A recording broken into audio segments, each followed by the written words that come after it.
Hey, this is a guide on how to grow very large, meaty, just aesthetic forearms. Like, as you can see, my forearms are pretty decent, I like to think.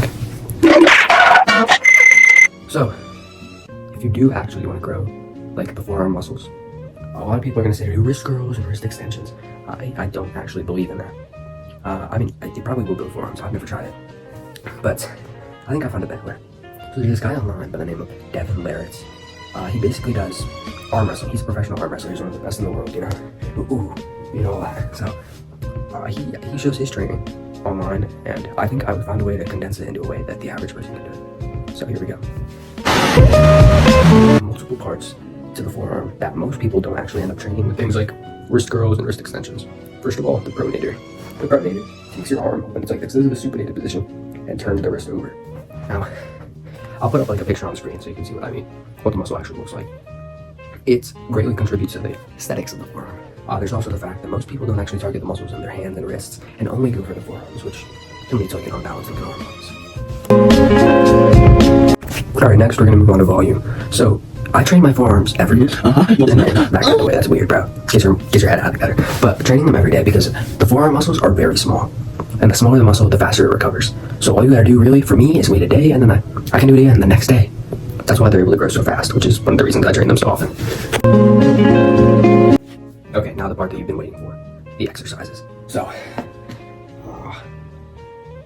okay, so basically, for the first exercise, you have to tie a rope or literally anything soft you have. Devin uses a karate belt. You tie it around some weight plates, right?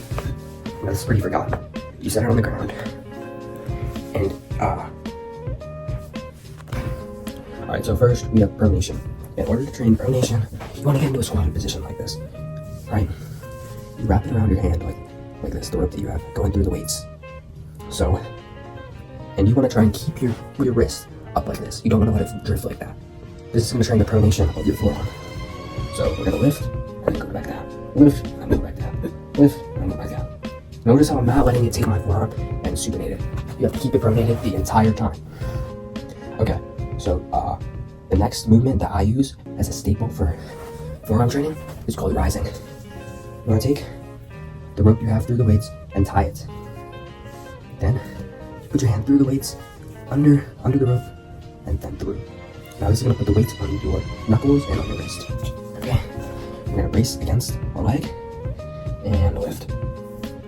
Set it down and lift. You just want to make sure your wrist never moves down. Like, you don't want it to do that. You want to keep it up and over. I'm going to use the same way because this is genuine. This is just a light weight. You're going to have it the opposite way on your hand than you did for pronation. And then, rather than trying to pronate it that way, you want to keep it supinated when you lift it and not let it get pronated.